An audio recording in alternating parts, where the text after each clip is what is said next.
Welcome back. This podcast explores the wisdom of generosity from ancient to modern and the beautiful space where generosity occurs. This week, I had an opportunity to explore the fundraising messages of two separate nonprofits, each working in the same cause and in the same community. One relied on messages that asked for partners to provide solutions, and the other relied on messages guilting donors to help. The former organization has been successful, while the latter experienced backlash. I found it curious because guilt has long been seen as a successful fundraising strategy. It is also often known as poverty porn. So this week, I am reading two quotes, one modern, one ancient. The first is from a research article, A Theory of Guilt Appeals, a review showing the importance of investigating cognitive processes as mediators between emotion and behavior by Granton and Melez, published in 2019. Quote, guilt appeals in the field of persuasion are quite common. However, the effectiveness of these messages is sometimes ambivalent.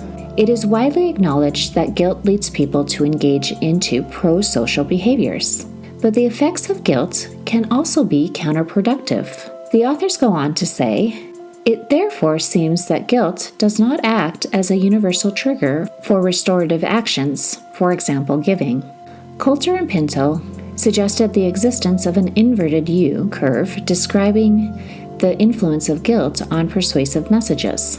On one hand, a moderate level of guilt would lead to greater support for the message.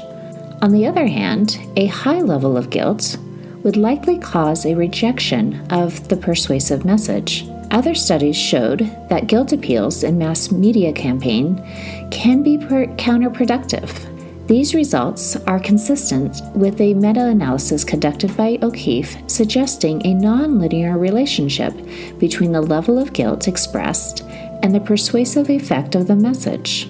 A high level of guilt appears to be associated with a low level of persuasion, while a low level of guilt is associated with a high level of persuasion. These paradoxical results echo the concept of reactance defined by Brahm. This psychological defense mechanism occurs when an individual perceives his freedom of action to be threatened. An individual in a state of reactance will behave in such a way to restore his freedom, or at least his sense of freedom. For example, by performing behaviors that are contrary to those required. As an illustration, Granton and colleagues showed that guilt induction led to prosocial behavior, such as giving, when persuasion messages contained subtle reparation proposals. When the message was presented in a blatant or overtly explicit way, guilt led to reactance-like behaviors. That is, opposed to the persuasive message request, showing that guilt by itself is not sufficient to trigger altruistic behaviors. Paradoxically, the authors show that, quote, explicit instructions, for example, it is necessary to mobilize to save the planet, provoked backlash behaviors. To summarize, too much guilt, and the donor will react in fear and a refusal to give. Now let's revisit some wisdom from the 6th century BC from Chinese philosopher Lao Tzu.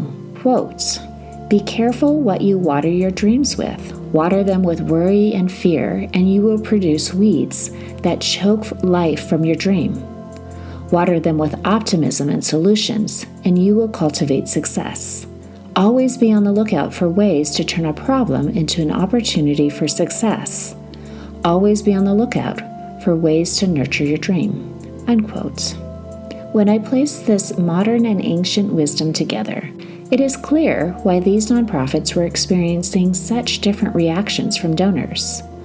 One was watering with solutions, and the other was watering with fear. Let's reflect on one question this week.